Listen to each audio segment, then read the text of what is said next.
नमस्कार, मैं हूं भूपेंद्र रावत और आज आप सब लोग जानते हैं कि हमारे किसान आंदोलन को, दिल्ली को जो हमने घेरा हुआ है चारों तरफ से, पूरे 7 महीने हो चुके हैं। और आज ही के दिन 1975 में 46 साल पहले देश में अघोषित आपातकाल लगा था और आज हमारे देश में अघोषित आपातकाल है। और अघोषित आपातकाल जो आज हमारा आंदोलन खेती बचाओ लोकतंत्र बचाओ, इसको लेकर के देश के अलग अलग राज्यों में राज्यपाल के माध्यम से हमने इस देश में सोई हुई सरकार को, जिस तरीके से आपने देखा होगा 1929 में शहीद आजम भगत सिंह ने और बटुकेश्वर दत्त ने असेंबली में बम फेंक करके गूंगी और बहरी सरकार को जगाने के लिए बम फेंका था। उनका इरादा किसी की हत्या का नहीं था। ठीक उसी तरीके से आज हमने इस देश में सोई हुई जागी हुई नहीं बल्कि कंपनियों की मुनीमगिरी करने वाली सरकार को जगाने के लिए राज्यपालों के माध्यम से अपना मांग पत्र भेजा 3 काले कानून को वापस कराने के लिए और न्यूनतम समर्थन मूल्य की गारंटी का कानून बनाने के लिए। और आज हम टिकरी बॉर्डर पर इस अवसर पर मेरे साथ में है अमृत कौर जी, दिल्ली से, जो पेशे से व्यापारी हैं, व्यवसाय है करती हैं, लेकिन हमारे पूरे किसान आंदोलन के साथ है, जो हम बार बार कहते रहे हैं। क्या कहते हैं? अन्न उगाने और अन्न खाने वालों का आंदोलन है। दूसरे हमारे साथ में हैं सरदार कुलवंत सिंह, भारतीय किसान यूनियन कोसा से। और तीसरे हमारे पास है सुरेंद्र सिंह, क्रांतिकारी यूनियन से। हंसराज घेवरा हमारे साथ हैं, भूमि बचाओ आंदोलन जो 35 दिन दिल्ली में कंझावला में शीज करके रखा था, और उनके साथ में भूमि बचाओ आंदोलन से है आनंद माथुर। और हमारे साथ हैं मेहर सिंह, क्रांतिकारी यूनियन से, बलविंदर सिंह हमारे बीच में है कुल हिंद किसान सभा से, और मनदीप मलिक हमारे साथ युवा साथी इस समय मदद कर रहे हैं ये संदेश आज तक पहुंचाने के लिए वीडियो को लेकर के। तो मैं सबसे पहले जिक्र करूंगा हमारे बीच में सरदार कुलविंदर सिंह कुलवंत सिंह जो कोसा से बीकेयू से हैं, उनसे आग्रह करूंगा कि वो बात रखें कि आज 7 महीने यहाँ हो गए हैं धरने पर, क्या इरादा है, क्या सोच यूनियन के लोगों ने बनाई है इसको लेकर के। हमारा इरादा जो है भी 7 महीने हो गए हैं। अज राज्यपाल को सभी राज्यपालों को अं व्याकरण दिता है जो राष्ट्रपति के नाम से, वो सारा अज इसे दिन का सीगा, क्योंकि इन्होंने एमरजेंसी इस दिन लाई सी, इसे दिन ही अपना 26 तरीक ਨੂੰ ਉਹੀ ਇਹਨਾਂ ਦੀ ਐਮਰਜੈਂਸੀ ਹੁਣ ਦਾਰੇ ਲੋਕਾਂ ਤੇ ਲੱਗੀ ਹੋਈ ਹੈ। ਇਸ ਕਰਕੇ ਇਹਨਾਂ ਤੋਂ ਆਜ਼ਾਦੀ ਲੈਣ ਦੇ ਮਾਰਿਆਂ ਨੇ ਆਪਣੇ MSP ਲੈਣ ਦੇ ਵਾਸਤੇ ਅਸੀਂ ਇਹ ਸੰਘਰਸ਼ ਕਰ ਰਹੇ ਹਾਂ। सभी पार्टियां, सभी व्यापारी, मजदूर, किसान सब रल के ਅਸੀਂ कर रहे हैं सारा कुछ जी। मैं हंसराज घेवरा है, जिन्होंने 35 दिन दिल्ली में कंझावला में पहली बार के जिला मुख्यालय पर तालाबंदी हुई थी 2008 में भूमि अधिग्रहण के खिलाफ।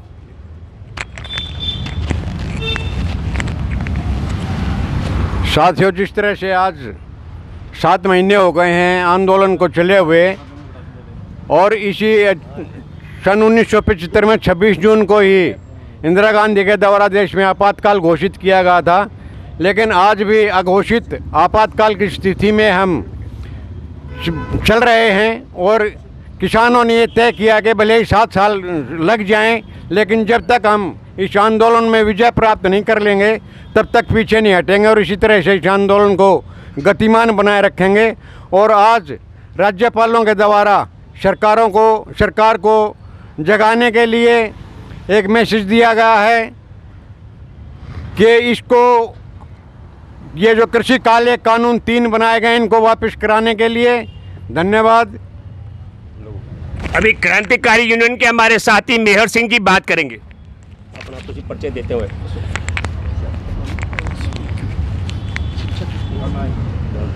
ਅਸੀਂ ਪਿਛਲੇ 7 ਮਹੀਨੇ ਤੋਂ ਇੱਥੇ ਬੈਠ ਰਹੇ ਹਾਂ ਜੀ ਟਿਕਰੀ ਬਾਰਡਰ ਤੇ ਕਿੰਨਾ ਜੇ ਸਾਡੇ ਕਾਨੂੰਨ ਰੱਦ ਨਹੀਂ ਹੋ ਰਹੇਗੇ ਉਹਨਾਂ 'ਚ ਕਹੀ ਜਾਵਾਂਗੇ ਨਹੀਂ ਤੇ ਇੱਥੇ ਬੈਠੇ ਰਵਾਂਗੇ। ਭਾਣਾ ਸਾਨੂੰ 7 ਸਾਲ ਲੱਗ ਜਾਣ ਤੇ ਭਾਣਾ 700 ਸਾਲ ਲੱਗ ਜਾਣ, ਕਿਤਨਾ ਮਰਜ਼ੀ ਚਿਰ ਲੱਗ ਜੇ, ਸਾਡੀਆਂ ਪੀੜ੍ਹੀਆਂ ਤੋਂ ਪੀੜ੍ਹੀਆਂ ਇੱਥੇ ਬੈਠੀਆਂ ਰਹਿਣਗੀਆਂ, ਅਸੀਂ ਇੱਥੇ ਹੀ ਰਵਾਂਗੇ ਜੀ। हमारे बीच में देखिए शिक्षक हैं मनिंदर सिंह, युवा साथी आए हुए, लोग बात रखेंगे कि किस तरीके से हमारे देश में अन्न उगाने वालों का सम्मान कायम होना चाहिए, न्यूनतम समर्थन मूल्य की गारंटी का कानून बनना चाहिए, 3 काले कानून वापस होने चाहिए। ये आंदोलन केवल किसानों का नहीं है, ये आंदोलन है जो कमेरा वर्ग है, मतलब जो कमा के और जो पसीना बहा के कमाता है और अपने परिवार का गुजारा करता है। और कुछ लोग इस देश में वो हैं जो केवल लुटेरा वर्ग है, जो लूट रहा है, जो कोई काम नहीं कर रहा है, लेकिन देश के जो संसाधन हैं उनको लूट रहा है।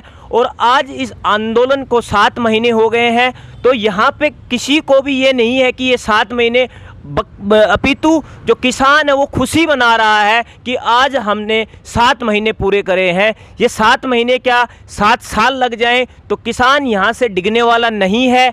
और ये 3 कृषि काले कानून को वापस करा के और MSP के ऊपर एक लीगलाइज कानून बना के ही उठेगा। क्योंकि आपको पता है, आप देखते हैं कि जो एक दुकानदार, छोटे से छोटे दुकानदार को पता होता है कि उसकी वस्तु जो MRP सरकार ने लीगलाइज कर रखा है, तो MRP की तरह ही MSP किसान को देना पड़ेगा और वो किसान का जन्मसिद्ध अधिकार है, उसे लेके रहेगा। अभी हमारे बीच में दिल्ली में छोटा व्यवसाय करने वाले अमृत कौर आई हुई हैं। मैं उनसे आग्रह करूंगा कि वो किसान आंदोलन में जुटी हुई है, नवंबर से निरंतर समर्थन में बात रखेंगे।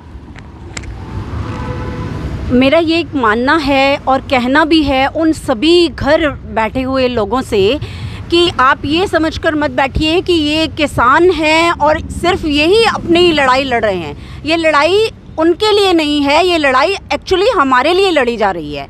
क्योंकि अगर वो अन्न उगाना नहीं करेंगे, उगाएंगे नहीं, तो हम कैसे खा पाएंगे उस अन्न को? क्या हम अपने घरों में गेहूँ, चावल और ये सब क्या गमलों में उगाएंगे? क्या वो खेत, जो हमें खेत नसीब हो रहे हैं, अगर वो ज़मीन किसानों से छीन ली जाएगी, तो आप सोचिए कि जो स्टोरेज का, प्राइवेटाइजेशन का और कॉन्ट्रैक्ट फार्मिंग का जो ये काले कानून लाए गए हैं, तो उसका क्या प्रभाव पड़ेगा। ये सोच आप अभी सोच नहीं रहे हैं इस चीज़ को कि ये सब पर इफ़ेक्ट करेगा। जो चीज़ आज आप सपोज मान लीजिए हमें 10 रुपये में मिलती है, वो हमें 500 रुपये में मिलेगी। ये चीज़ आपको अभी रियलाइज़ नहीं हो रही है घर बैठे हुए।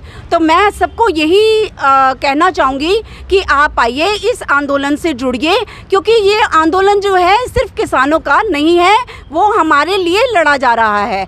तो प्लीज़ आइए और समर्थन कीजिए। और जो लोग अंबानी, अडानी, जो हम लोगों को दास बना देना चाहते हैं, RSS के लोग, जो दास प्रथा ख़त्म हो गई थी, वो ये चाहते हैं कि इनको दास बना दिया जाए। तो दास प्रथा ख़त्म करने के लिए हम सबको एकजुट होना पड़ेगा। बिल्कुल। अभी कई बार मैं ये बात दावे से कह सकता हूँ कि जब हम लोग देखते हैं, जिनको लोग मेन स्ट्रीम मीडिया कहते हैं, किस तरीके से हमारे किसानों पर आरोप लगता है कि हम कानून का पालन नहीं करते हैं। मैं 2-3 बड़े उदाहरण आप सब लोगों के सामने प्रस्तुत करना चाहता हूं। लोकतंत्र में ना कहने की आज़ादी, ये लोकतंत्र की आत्मा होती है। जब हमारे किसान दिल्ली की तरफ कूच कर रहे थे, तो सड़कों पर गड्ढे खुदवाने वाले, सड़कों पर बड़े बड़े गाटर बिछाने वाले, सड़कों पर कटीले तार बिछाने वाले, सड़कों पर कीले गढ़वाने वाले, किसानों पर पानी की तोप से हमला करवाने वाले, किसानों पर बम वर्षा कराने वाले कोई लोकतांत्रिक सरकार नहीं हो सकती है। यह आतंकवादी वारदात करने वाली सरकार है और इस सरकार के खिलाफ हमारी जंग है।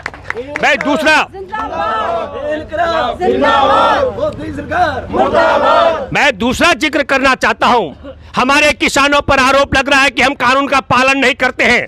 मैं दावे के साथ मैं कहता हूं कि जिस दिन नरेंद्र मोदी मुख्यमंत्री थे गुजरात के और अमित शाह फेक इनकाउंटर के मामले में तड़ी पार था, उस वक्त हमारे देश में 2005 में आपदा प्रबंधन कानून का निर्माण हुआ।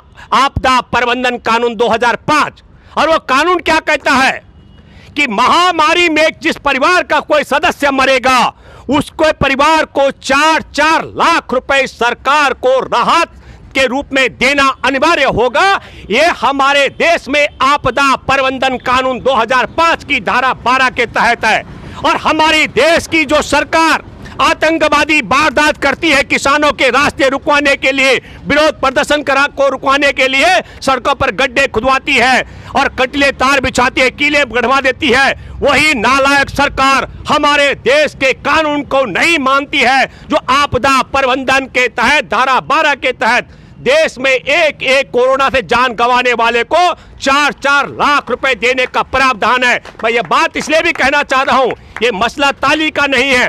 देश भर में जिस किसान मजदूर के परिवार में कोरोना से जान गई है, उन सब लोगों को भी एकजुट होना पड़ेगा। और मैं अपील करता हूं, ये सारी डिटेल और जानकारी लेकर के आप हमारे दिल्ली में टिकरी बॉर्डर, हमारे सिंगू बॉर्डर और हमारे गाजीपुर बॉर्डर में पीड़ित परिवार के लोगों की पूरी रिपोर्ट लेकर आप पहुंच सकते हैं, ताकि हम लोग इसकी पैरवी कर सके।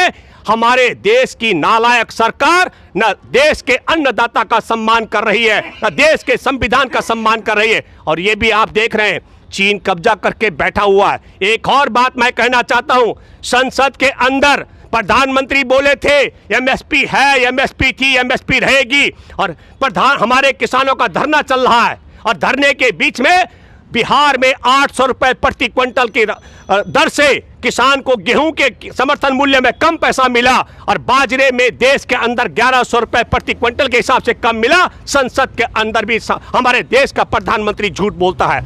जिस दिन गलवान घाटी में 15 जून को हमारे निहत्थे 20 जवानों को पीट पीट करके मार डाला चीनी सैनिकों ने भारत में घुस करके और चैत्र को घायल कर दिया, उसके बाद 19 तारीख को ऑल पार्टी मीटिंग के बाद देश के प्रधानमंत्री ने कहा था हमारे देश में कोई नहीं घुसा है, कोई नहीं घुसाया है, हमारे देश पे जमीन पर किसी का कब्जा नहीं है। ये नालायक जो आरएसएस के 2007 से चीन के टुकड़ों पर पल रहा है, वो गद्दारी कर रहे हैं, वो हमारे देश का भूगोल बिगाड़ रहे हैं, चीन के नाम पर उस जमीन को कर रहे हैं, हमारे देश का शीश काट करके चीन के चरणों में रख रहे हैं, हमारे देश के खेत खलिहानों को छीन करके अदानी अंबानी की तिजोरी में कैद करके रख रहे हैं। और हमारे देश में जो कोरोना में जिनकी हत्या करवाई मोदी सरकार ने, उन लोगों को 4-4 लाख रुपए से वंचित रख रहे हैं। और हमारे देश के अंदर जो देश में देश को बचाने, खेत को बचाने, लोकतंत्र को बचाने की जो लड़ाई चल रही है, इसको बदनाम करने का षड्यंत्र कर रहे हैं। पर हम सब किसान एक थे, एक हैं, और देश में अन्न उगाने वाले और अन्न खाने वाले एक थे, एक हैं, एक रहेंगे। धन्यवाद। जय हिंद, जय जवान। नेशनल दस्तक की आपसे गुजारिश है कि अगर इसको बचाना चाहते हैं तो नेशनल दस्तक को सब्सक्राइब करने के लिए रेड कलर के सब्सक्राइब बटन को दबाएं, फिर बेल आइकन की घंटी दबाएं। नेशनल दस्तक को बचाने के लिए बहुत जरूरी है कि हर खबर को शेयर करें, लाइक करें, कमेंट जरूर करें।